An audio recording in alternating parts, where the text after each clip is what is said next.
universe, and we are all stars, scribbled on the wall of a bathroom stall. I was so in awe of this that I went home and poured myself a flask. I stared with amazement at the vastness of constellations, just wondering if God has become an angry drunk because of the ignorance and intolerance he sees in us.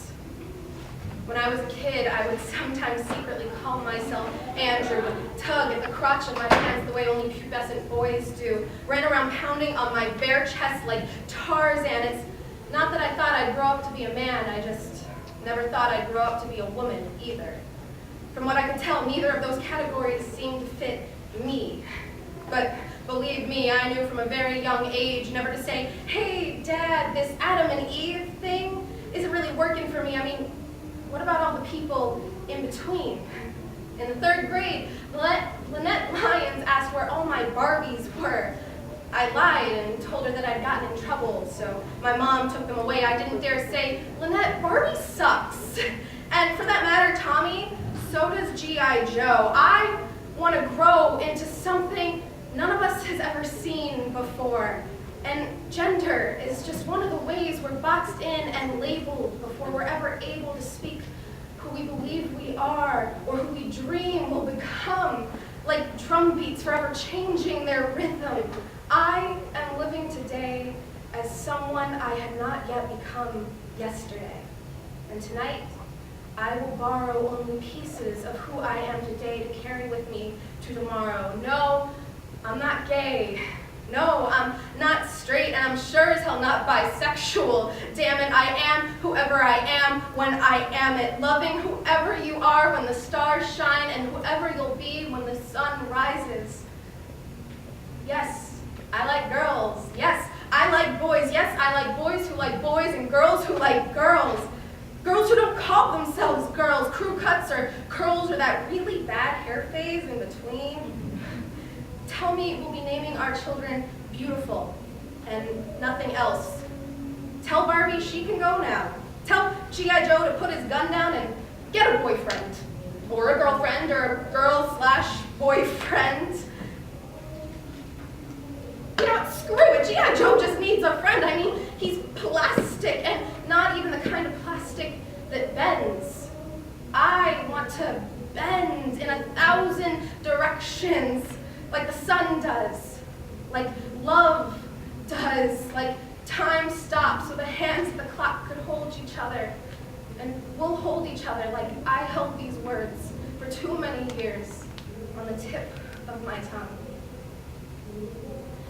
Those were 2 poems by Andrea Gibson and Lacey Root, slam poets and activists who frequently write about gender norms. So, no, I didn't secretly call myself Andrew as a child. And yes, I had Barbies, but I had G.I. Joes too. They would frequently play together, their personalities and roles morphing, developing, as I did. By a show of hands, how many women do we have here tonight? And how many men? And how many people who aren't quite sure how to define themselves? No one? That's okay.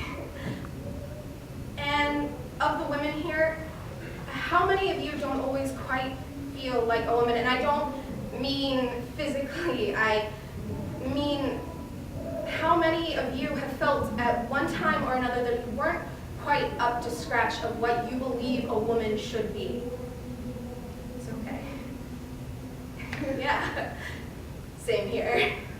And of the men, how many of you have thought, I should be more masculine? Don't be shy, come on. Yeah. Growing up, I did ballet. So I'd twirl around the dance floor and have been in more nutcrackers than I can even remember.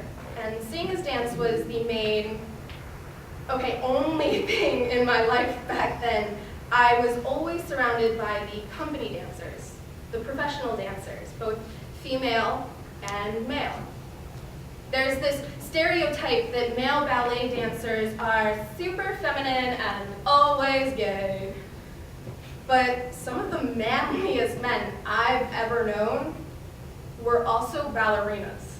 And quite a few of them were straight, considering how many hit on my mom.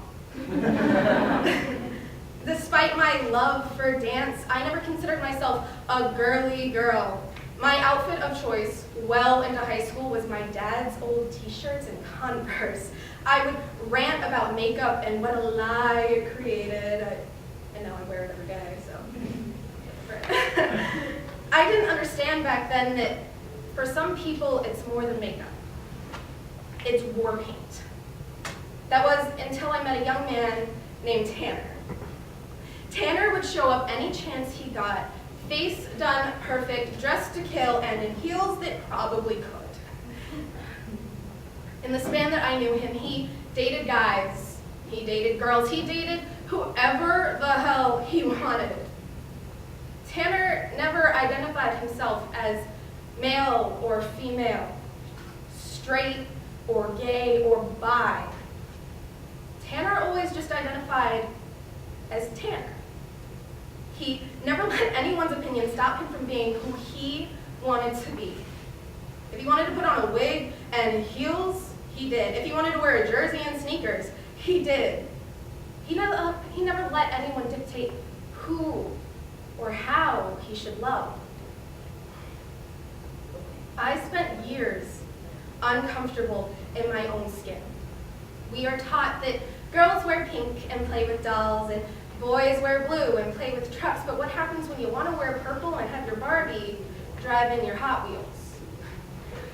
I wasn't a tomboy, but that didn't mean I felt like a girl either. I spent so long wondering who I was and where I fit. Sometimes I still get lost. But when I do, I remember Tanner, who just was. I'm not suggesting we all go out and dress in drag to discover who we are.